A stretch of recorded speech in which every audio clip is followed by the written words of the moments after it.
Hello, my friends. Katie Day with the Moving to Texas team. We are live in Dallas, Texas at the Tom Ferry Summit. I am here with the RoPax team group. RoPax Group. Group, damn it. I'm here with the RoPax Group, very team out of San Antonio, Texas. Robert, team group. They're a team group, actually. Robert and Stephanie, what's going on, y'all?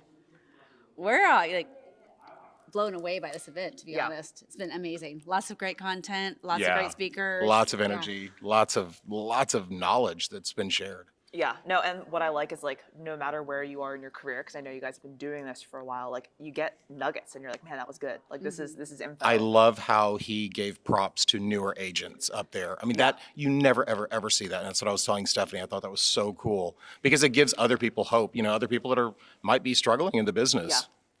Yeah, like the one 20-year-old did 10 million. I'm like, go you. No joke. That's amazing. It's really fun. I always get kind of jealous of those new agents that do crush it in their first year, second year. I'm like, man, wish I would have had my shit together when I was 20. I was skipping rocks, So for those that may not know y'all, who are you? How'd you get into real estate?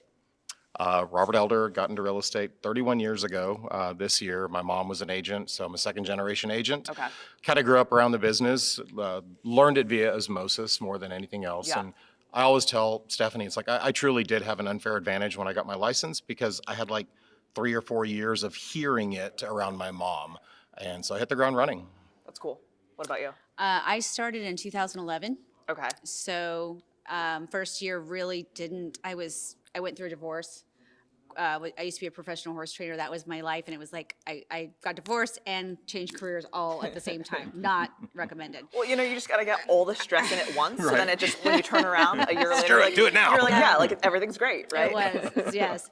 So, but yeah, I walked around in confusion for the first couple of years, just lost because I just didn't have any coaching or training at that time. Well, and so how do you feel like obviously being newer, how'd you build your business?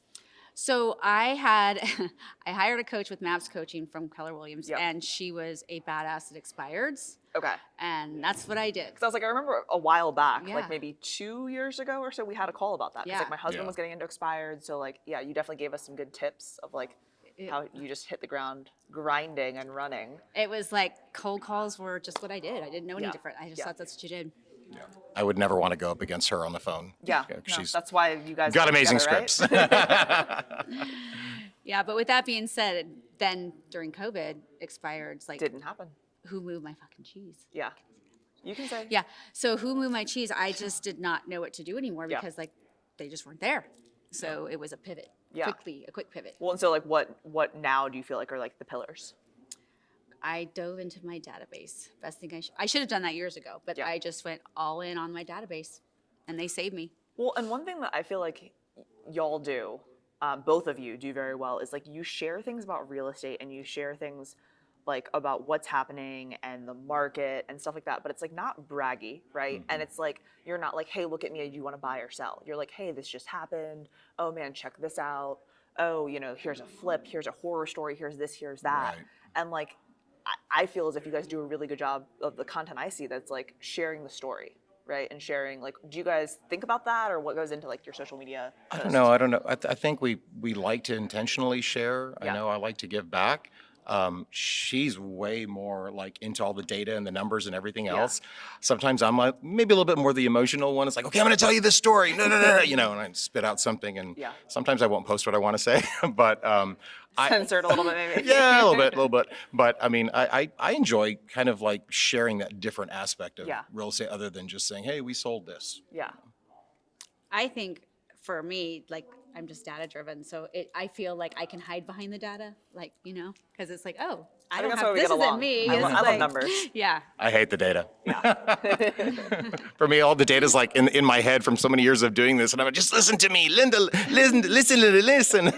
Yeah, he definitely. But, with that being said, though, you do have a lot of, you've been through, 2008. You have a lot of,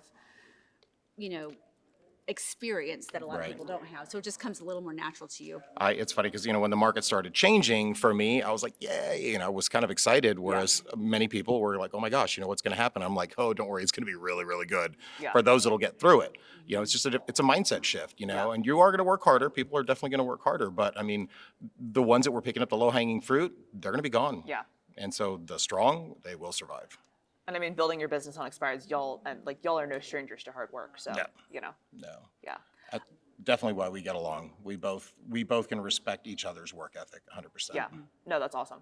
Because it's tough working with a partner. It is. Or even just having a business partner, it's tough. Yeah. But then Yeah. also coming home and being in the same home. Yeah. Yeah. So what advice would you give to someone working with a boyfriend or girlfriend or a spouse or partner or something like that?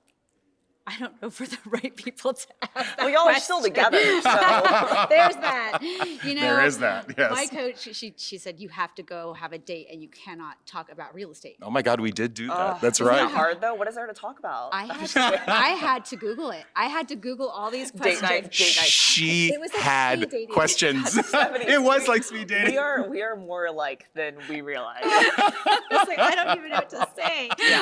She was like, okay, and so if we did, and then like the next question, I'm like, oh my We God. were so glad when that date was over because then we could talk about real estate. But I mean, it's like, it's our life, and it truly is our life. And I don't think it's bad. I don't. I mean, I know people don't. say you should do, but it's like we have so much in common with our clients and with what we're doing, how we're growing. I mean, I don't.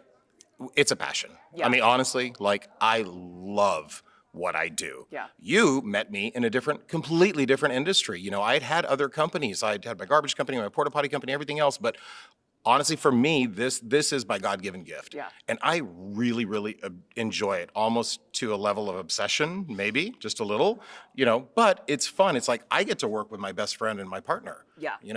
I love her. I respect her. She's my person in life that I want to end my life with, at the end of my days. And what more cool thing do I get to do than work with her day in and day out?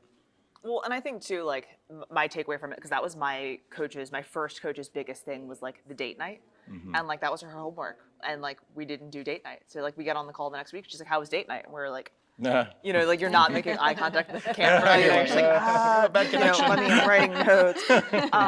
And she's like, it's imperative. And no, are you going to go on every date and not talk about real estate? No, it's going to come up. But having that time carved out to personally, to pour into each other and to have that moment together before you hop right back into it and you're on the phone with clients and doing all these things. Right. I think it's super important. I have a reminder on my phone every Monday to plan a date night.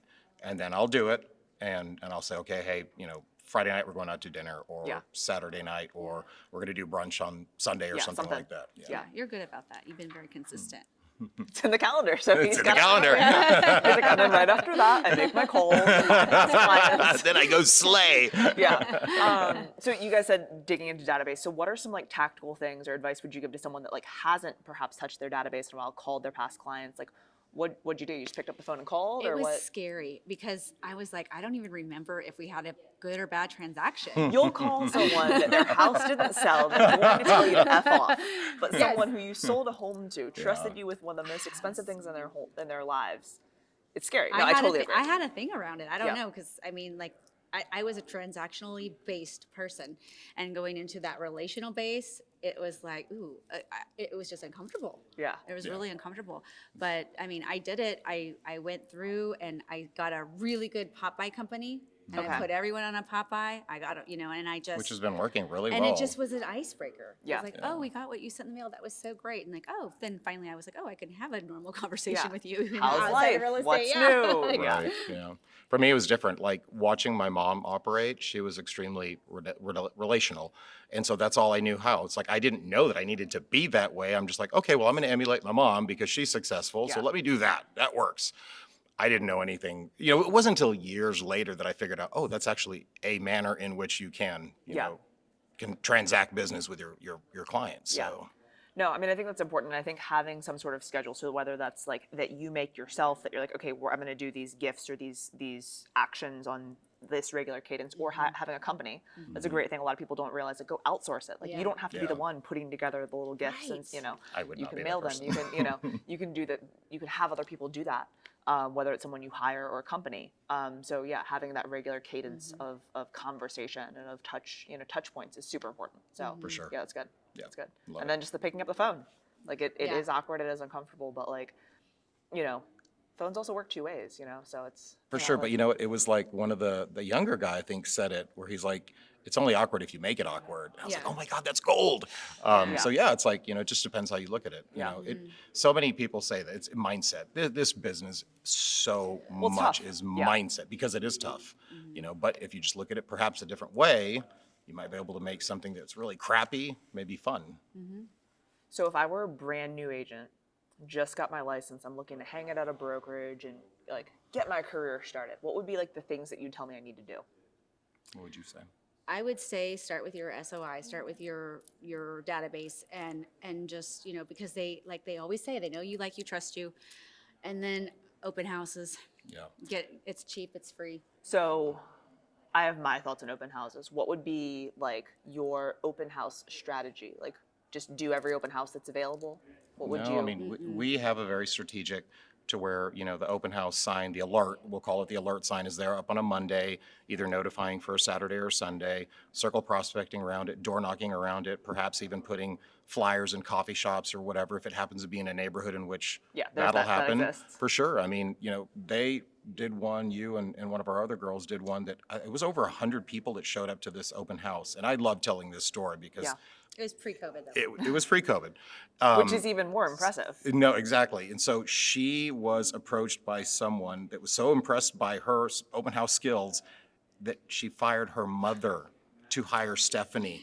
And it was like an $850,000. That's cold. That is Yeah. cold, She had it exactly. on the market, it wasn't selling. And it wasn't She's like, selling. Can you come Yeah. by and see why it's not selling? I'm like, sure. And she Yeah, hired. she fired her mom to hire her, and I thought that was so cool. Thanksgiving's gonna be awkward. I know. Right? No kidding, right? Yeah. No stuffing for you. Yeah. Well, I guess it could have been the mom's out. Yeah, so the mom probably wouldn't give her stuffing. But anyways, so no, I mean, I think that that's huge. I think that like adding in the additional things, because most people will, say if it's your listing and I'm holding it open, I'll be like, okay, make sure it's in the MLS, and then I'll show up on Saturday and sit there. And most do that. That's know. the unfortunate thing. Or they'll show up late, or they'll put like 5 or 6 signs out How or many something signs like do y'all that. put out in the neighborhood? When I would do open houses, there's been times I'd put 50. I would If say at the least- I would say at least area, 25. if Should be the like if the 20, area 25. would like, I'd get up in the morning sometimes before. This is when Austin was younger. We drive around in Alamo Heights and like at 5, 6 o'clock in the morning, ping, ping, ping, putting signs out everywhere. Yeah. So But I think door knocking is imperative, and I also think circle prospecting is imperative because it's an easy touch. So let's role play, right? Okay, you're gonna go door knock, knock, knock, knock. What are you saying to me? I open the door. I'm like, why are you? Who are you? Hey, I'm just generally just hey. We're having an open house in case you have, we have a lot of information about the neighborhood, recent sales. We'd love for you to come by. Typically, we do a 30-minute just for Free, neighbors. yeah. And, come over. We'd love to, have a mimosa. Come check I'm it sure out. you want to know what Bob and Sue's house looks like, so come on course, by. Yeah, of Yeah. course. And then everyone just wants to know invite what their them. houses look Yeah. like. Yeah, it's a pretty easy conversation. Yeah.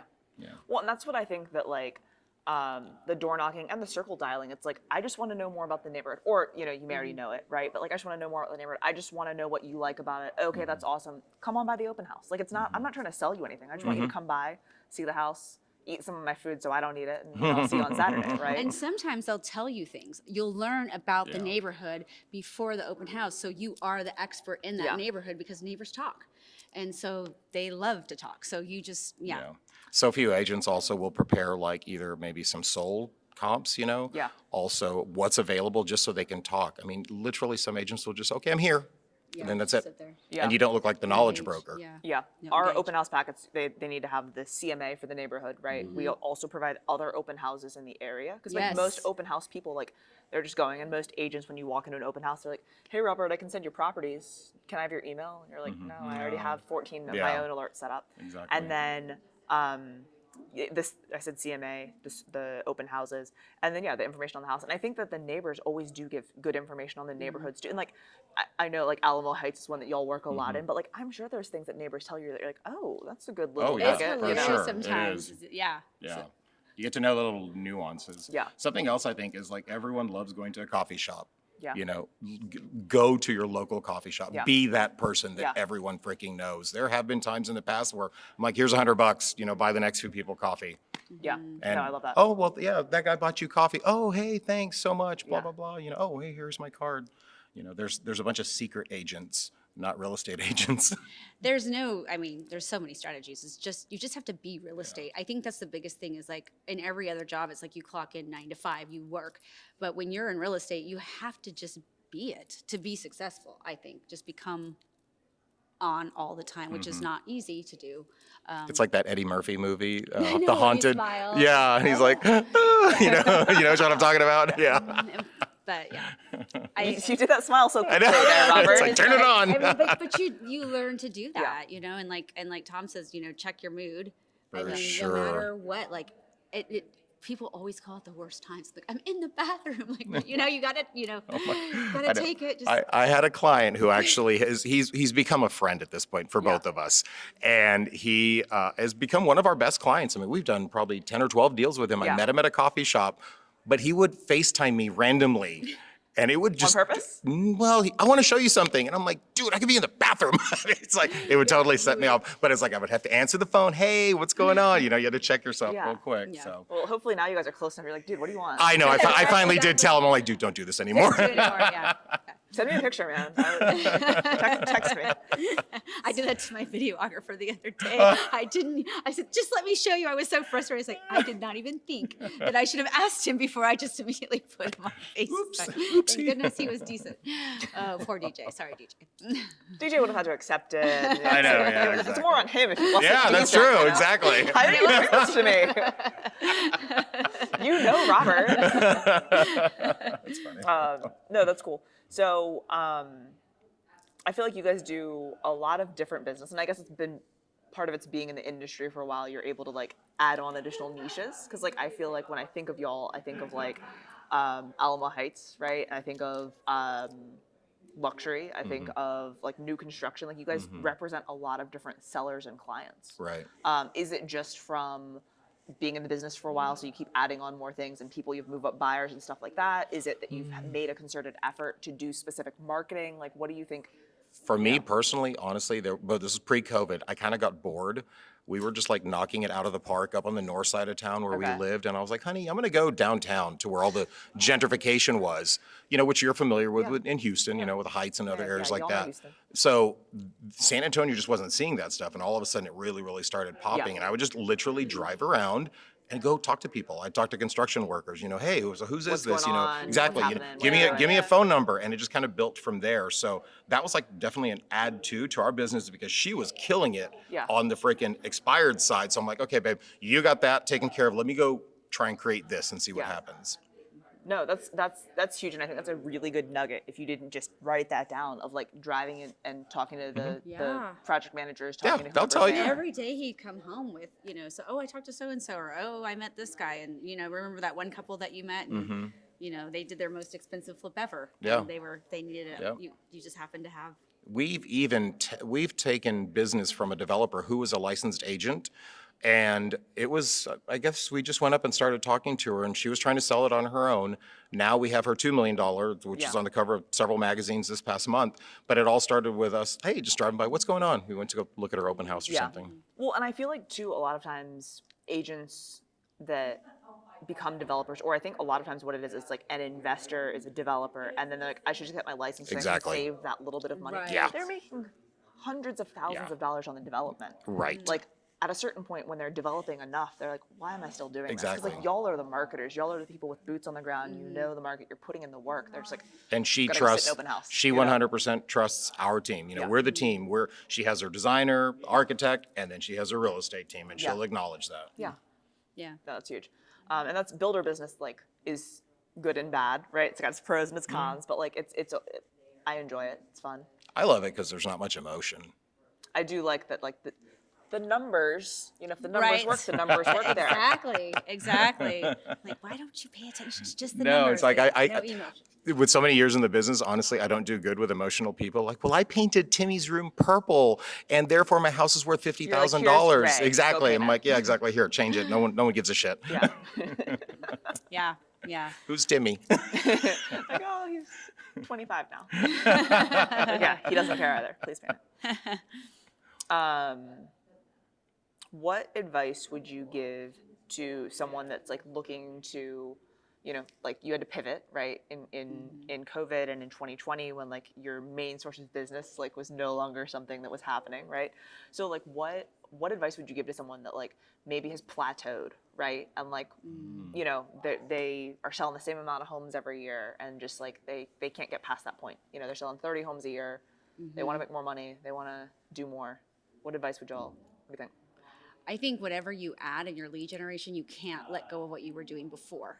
Okay. I think that's where a lot of people, you know, go wrong is they just like they dump what they were doing and move on to something else and dump that and move to something else. I think you got to Shiny stick. object. Yes, shiny object.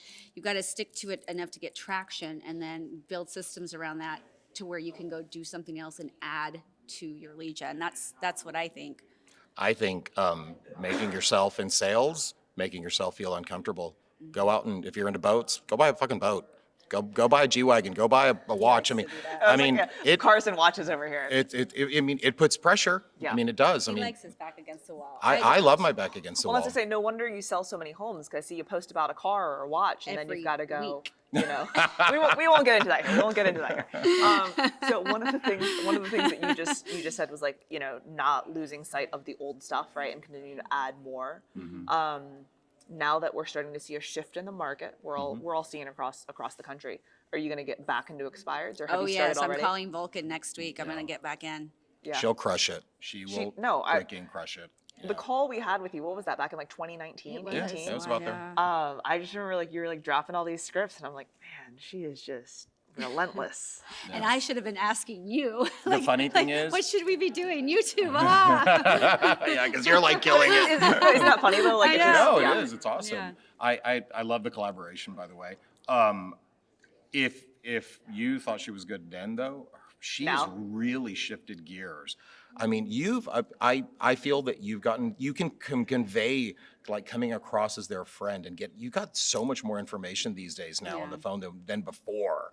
I don't know what it was that was like a shift in your gears, but I mean, it's good stuff. It was funny because I heard him talk about that on stage. It's like you start talking to people like they're people, just having a conversation. And people, oddly enough, will talk to you if they feel like you're not trying to sell them. Like your little old man, George. I love George. You've never even met. Well, I No, guess you finally did meet him. I did finally show him. But yeah. for a year, you had a phone relationship with the little old I guy, knew 80-year-old everything man. about him. Yeah.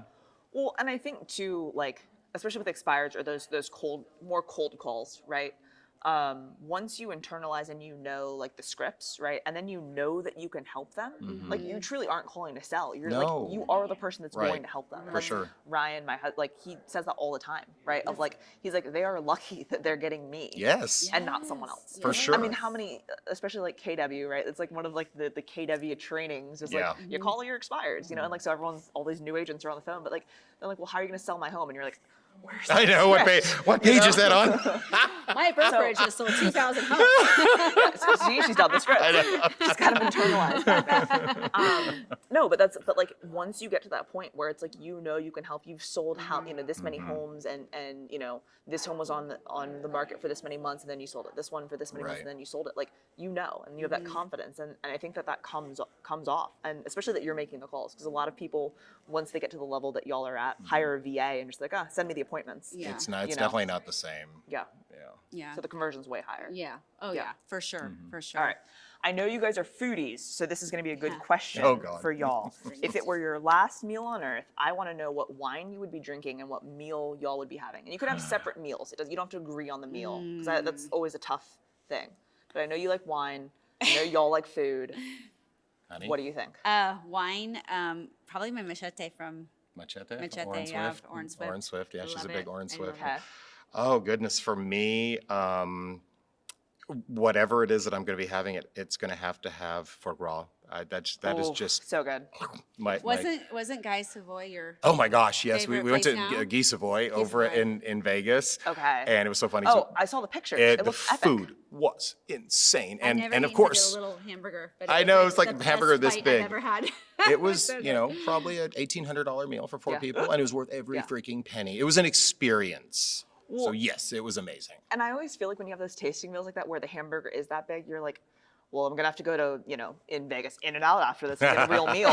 And then you finish the meal and you're just like, We were so full. Exactly. Yeah. But like you had like 42 different like little bites, Yeah. Rich and flavorful. Yeah. And amazing. I think it it's was because they're so insane. rich, is Yeah. what it is. Yeah. Yeah, it was insane. All That right. was. Final meal, would you also have foie or would you, No, that's him. That's me. That's all me. what would be your, Gosh, that's a good question. Crab legs. if it's just the wine, that's cool too. I mean, I'm honestly good with wine. And dessert. Liquid diet. Oh, and dessert. What's your Ooh, go-to dessert. dessert? I'd have to have probably chocolate cake, like a Chocolate really cake? good chocolate cake. Yeah. No, see, for me, it would be bananas Foster from Wild Fish. I love that. He's just getting all these I know. exotic meals over Super here. You're excited, just like yeah. at home with your chocolate cake And bottle of wine. wine. Yeah. We went to this girls' trip, right? And we all ordered like salads. We went salads, we went dressings on the side, we had our wine, and then they're like, "Do you want dessert?" We're like, "Yeah." Obviously, And yeah. we took one of everything. We were just like, and Like, oh, this they is were where the looking at us cafe- like, "What is wrong with these girls?" Yeah, dessert is always the go-to. It's For sure. yeah. Cool. If people don't follow y'all, where is the best place for them to find you? I would say your Instagram. You want to say your Instagram? Stephanie, gosh, it's Stephanie.Paxton_RoPax, which is Yes. really crazy. I know you changed it. I know. I'm Robert Elder at Robert Elder Luxury Realtor. And then, of course, at the RoPax Group. RoPax Yeah, that's our group. Yeah. Yeah, it's the main page. RoPax Group. They are a team out of San Antonio, Texas. Cool, y'all. Well, I appreciate you so much. Thank you for your time. What I can't believe is we've actually now known each other probably for like 10 years. Yeah, about that. It's been a It was long like, time. you know, Exactly. You sauntered into my apartment office 10 I know. years ago. Back when I was a garbage man. I know. He said you were a tough cookie. You are a tough cookie I to was do. an asshole. I mean, you know how I told you she'd say it. you know how it is being a vendor. I Like, know. It's just like everyone, Yeah. it just For sure. it's tough. And like Yeah. apartments, it's like, but then he like showed me the prices. I was like, all right, we're in. Like, you're like beating around Done. the company by like 50%. I'm like, all right. Yeah, we're done. It's funny how the universe works. I and here we know. are. It was. Yeah. It is so wild that you And got we the both got business and into you're real- or freaking you got back crushing into it. and- Yeah. Yeah. So it's cool. Well, thank you for having us. This is a lot of fun. Awesome.